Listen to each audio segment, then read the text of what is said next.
Hey ladies and gents, this is Idwiz with the review of the Cosmic Legion Sphexxian Block Commander. Here he is in all his glory, and here is his box. Right there it says Sphexxian Block Commander, and here is his bio, Sphexxian Block Commander.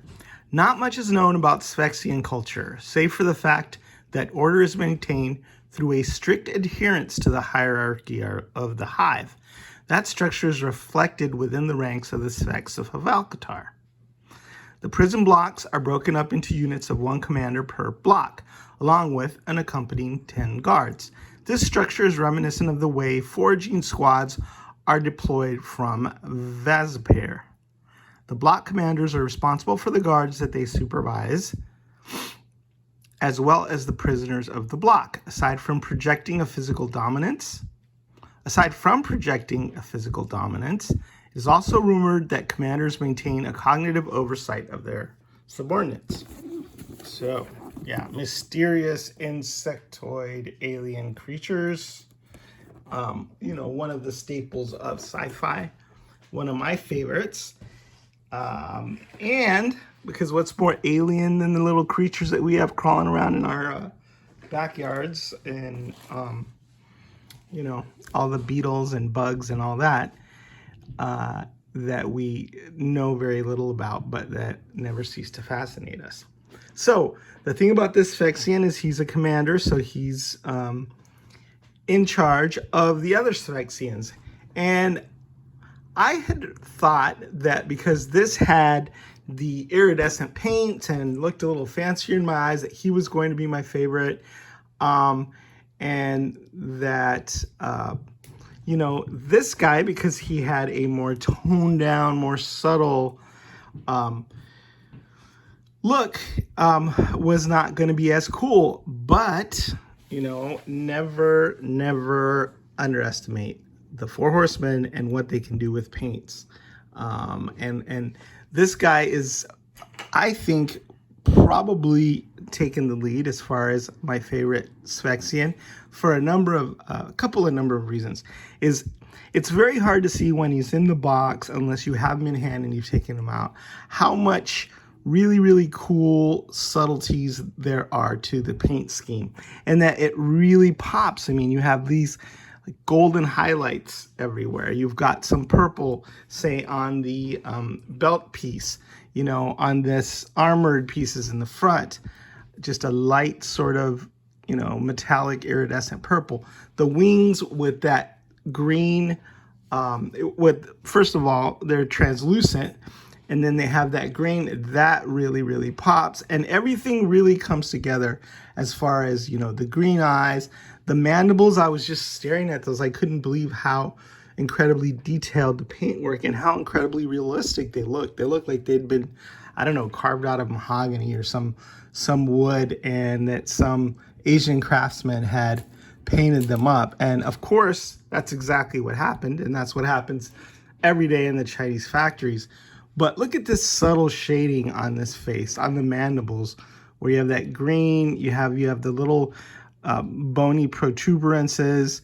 You can see his face, and for sure this is an organic face. The other one is more of it could be a drone, it could be a cyborg, it could be a robot, but this is definitely an organic creature. And then just look at the subtle shadings, hopefully that shows up, like the stripes right here in these little vestigial mandibles, or maybe they're arms as well, extra arms. Just a lot of really subtle shading. Those stripes right here, this shiny part of the mandible, and I don't know if the camera can do it justice, but it's very cool how blue the eyes are, right? And just every little touch there, like these little bony protuberances right there near the mandibles, it's not a simple, just, completely airbrush. There's different touches of paint, different kinds of paint applications. I love the antennas as well. He kind of reminds me of Metamorphosis by Kafka, where a man wakes up and he's transformed into a cockroach, which is one of my favorite fiction stories. At least I hope it was fiction. But let me turn him around so you could take a look at sort of the modeled look here, and why I think this is just a spectacular paint job and very well could be one of the best we've seen the Four Horsemen do in this line. And maybe you can throw some other lines in there, because there's just so much going on. There's the armor, the metallics, there's the there's the translucent, and just all the subtle shades. And like I said, I really thought it was going to be more of a plain figure, but now that I look at it and see how this shiny golden accents, right, and how nicely those dovetail, whoever came up with this color scheme, it's brilliant.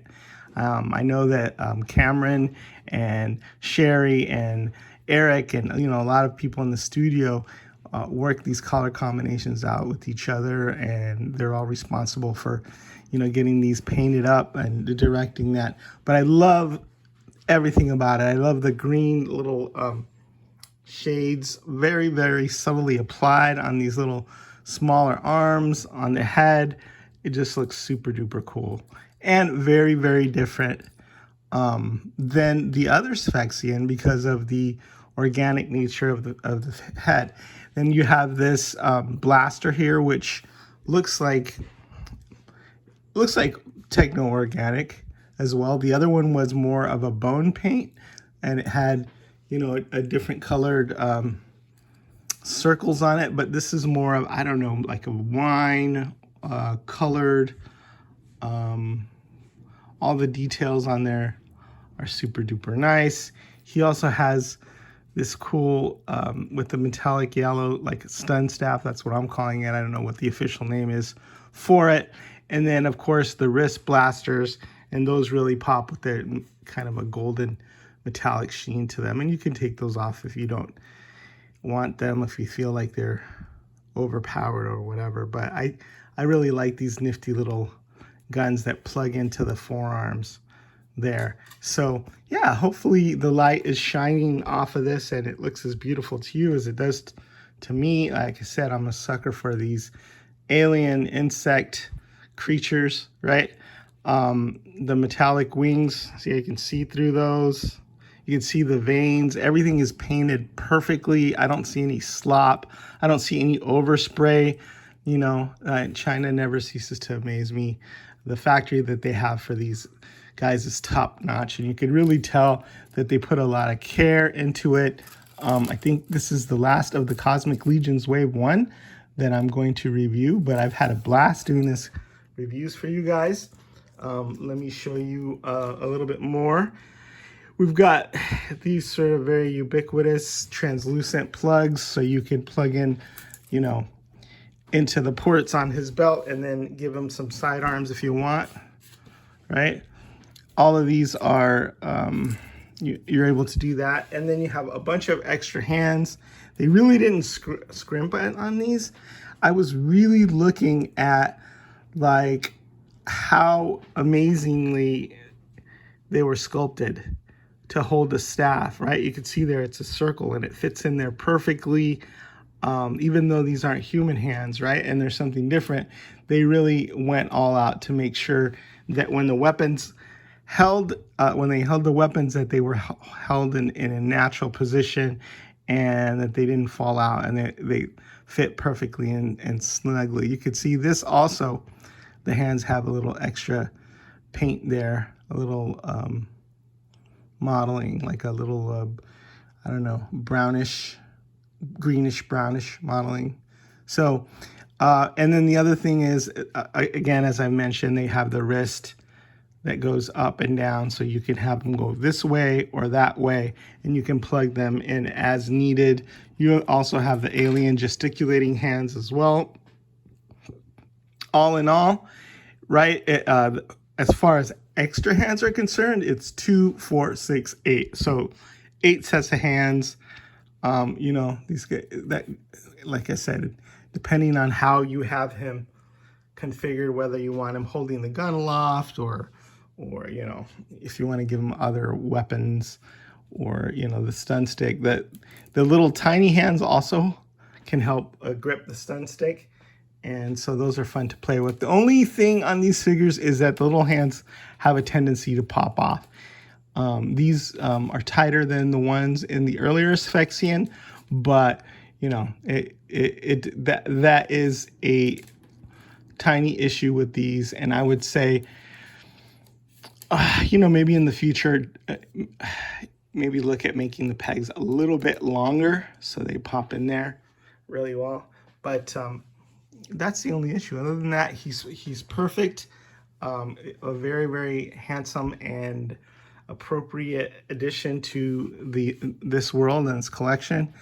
And I can see people army building tons of these insect block commanders, and if you're going to go according to canon, it's 10 of these translucent iridescent blue-green painted guys for every one of these sort of the wine, sort of the rich purplish or maroonish green version. I've also heard about people saying they're going to take the wings off of this and pop it on that one, so that, because they obviously have a green tint to it, and they'll obviously fit well and fit with the greens, and that has those have a yellow tint, so they would obviously fit well with all the gold accents and stuff on this Block Commander Sphexxian. But that would be another way of sort of creating some diversity in the ranks if you want. But that's the fun thing about Mythic Legions and Cosmic Legions, is you can just go ahead and switch them around and be creative and find different ways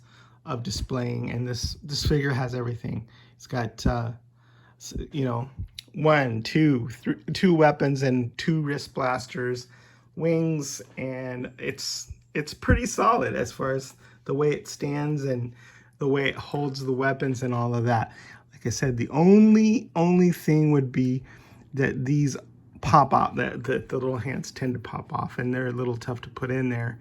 But that may have something to do with it being a particularly warm summer, and so it is kind of warm, and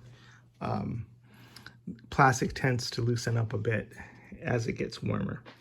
Anyway, it's been a pleasure reviewing all of these Cosmic Legions in Wave 1. I hope you enjoyed watching the reviews as much as I've enjoyed doing them. Highly recommend Sphexxian Block Commander to anyone who loves alien, sci-fi's, bugs, you know, is into entomology, or just loves really well articulated, highly detailed, beautifully sculpted, and exquisitely painted action figures. All right, is signing out.